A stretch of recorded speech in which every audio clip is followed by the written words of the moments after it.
Greetings to you this day. This is Michelle Strickland, and I'm coming to you today with Conversation with Sel. It's a segment that I normally do on a Monday, and I just kind of talk about different topics, to myself. What you gonna talk about today, Sel? We're gonna talk about some tips for dealing with trauma. We're getting close to the holidays. And so people get into different moods, and then some people don't always feel so great about the holidays, and some about the holidays. Some people feel joyful, some people don't. So, it's just some things for all of us to think of, because we all have moments of highs, and we all have moments of lows. But if you're dealing with trauma, it's a sensitive, complex process. It's important to remember that seeking professional help from a therapist or counselor is crucial. So that's something to think about. Find somebody in your area if you're having some difficulties dealing with anything, or see if you can go online and look and see if they have crisis telephone numbers if you don't have anybody in your area that you can just talk to. Seek professional help. That's it's out there. Help is out there, even online. Just seek it out. Practice self-compassion. Treat yourself with kindness and understanding. Establish a safety plan. Create a plan to ensure that your physical and emotional health, is intact. In all ways.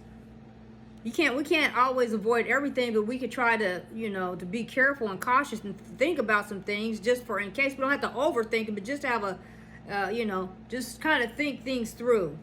Develop your own plan. Acknowledge your feelings. Allow yourself to feel the emotions associated with your trauma. Practice grounding techniques. Engage your senses to stay present in the moment. I do different types of grounding. Sometimes I go outside and I walk around and stuff like that.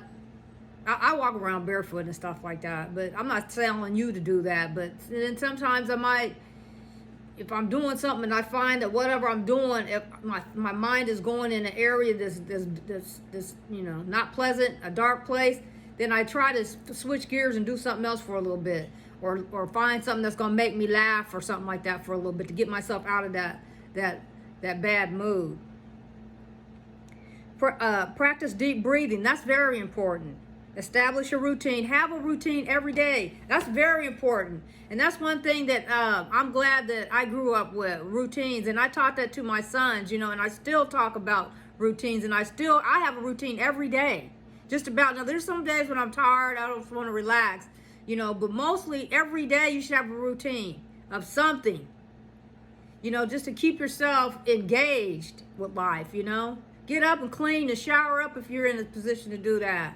Do something to just move around, find something to do that's constructive. Set boundaries. Clearly communicate your needs and limits to others. I do that. There were times when I didn't have boundaries. I was just too nice, and I got my head bumped for that.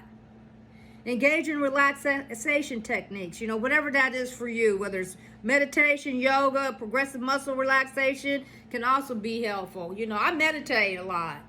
But I also walk, and I do a few calisthenics. I do a few exercises, Express yourself. Use journaling, art, or other creative outlets to process your feelings. I write every day. It might not be my feelings, but I'm writing something every single day. I'm writing something every single day. Get you a notebook and just write down, if you don't do anything else, but just write down what you're gonna do for the day. I'm gonna get up and I'm gonna get dressed. I'm gonna fix my breakfast, and then I'm gonna watch TV or whatever you're gonna do. Just engage your senses. That's all.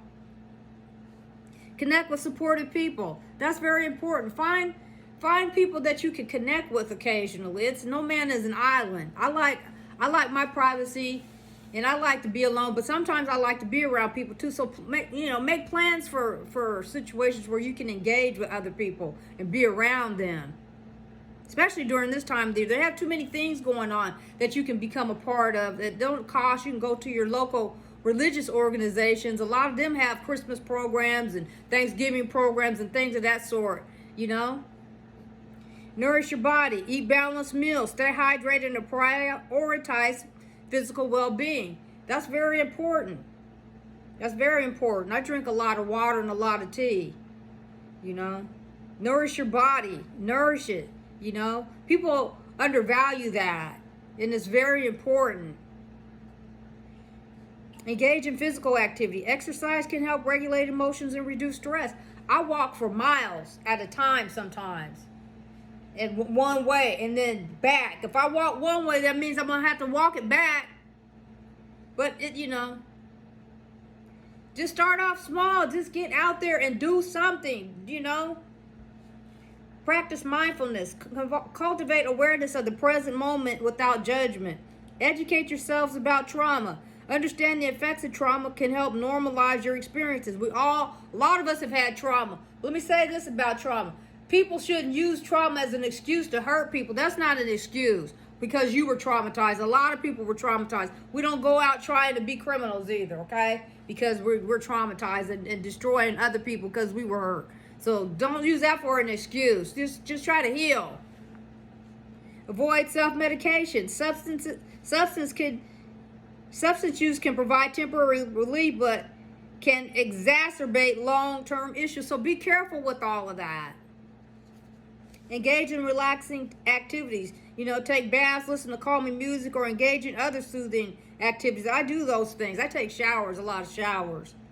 You know, I listen to music all the time, and then I just, I write a lot, and I like planning, so I do things like that. It just keeps my mind active and busy.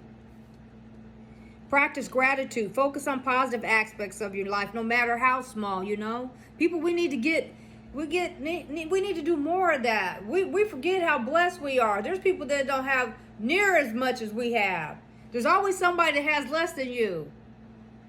You know, and there's always people going to have more than you, but be thankful for what you have right now, whatever that is. I'm very thankful, whether it's raggedy or not, I'm still thankful for it.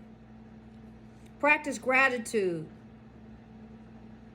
I do. I feel like I do. I'm thankful for everything.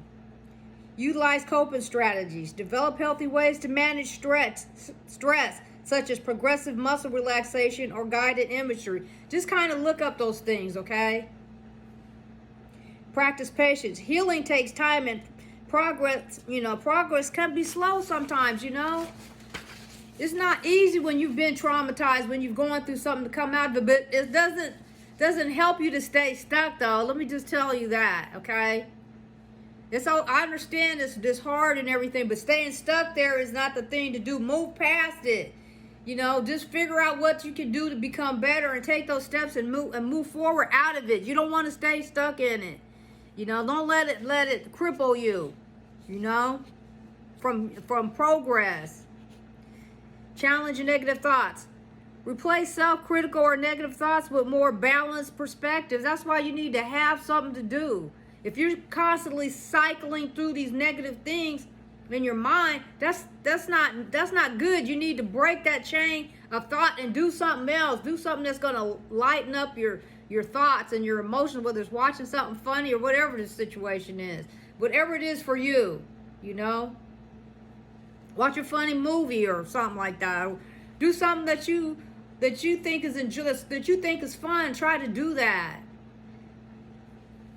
Set realistic goals. Break down larger tasks into smaller, manageable steps, and I do that. Celebrate your progress. Acknowledge and celebrate your achievements, no matter how small.